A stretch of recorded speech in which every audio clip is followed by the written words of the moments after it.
जोंनि जाथिखौ सोखावनायनि आसल बेक्तिया जाहैबाय उरखावग्राया एबसुनिफ्राय गबाय गनाय लोगो लोगो बेखौनो हरखारबाय बियो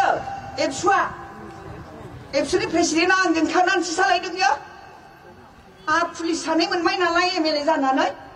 आंजों थायै थायैसो बे एबसुनि बिबानखौ मावलांदों दाना अननानै बेनोनो केन्डिडेट होनो थिनलायबाय आं हनै हाग्रामामोनखौ होबाय एमपि जाहैबाय बे मानसिया दिनै जोंनि जाथिखौ सोखावनायनि आसल बेक्तिया जाहैबाय उरखावग्रा आं बुंथ्रामोन दिनै बुंबाय फंबाय बायदि मोनो आंजों थाफायो सोमला थाफायो आंजों उरखाव थाफायो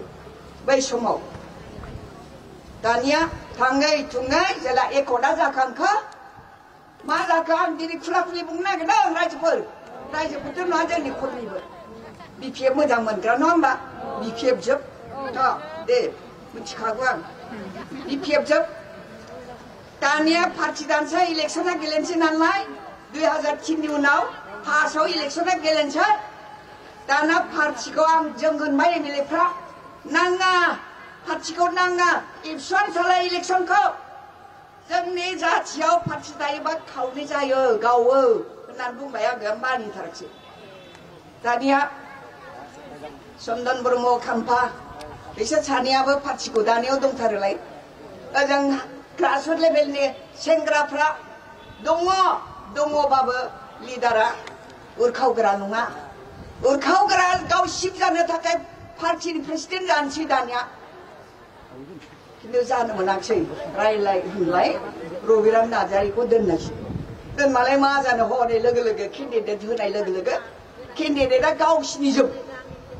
बिएलटिआबो जे थैथां आन्दलन खालामनानै एकर्ड खालामबाय बिसोरा केन्डिडेट गैला केन्डिडेट डाबल जाजोब्बाय हाग्रामा गटनि केन्डिडेट उरखाव गटनि केन्डिडेट बेबायदियावनो बिपिएफ आरो बिपिपिएफ दानायसै उरखावा बे मोनसे जारिमिन बेयो सोखावनाया सोर दिनै जाथिखौ सोखावनाया सोर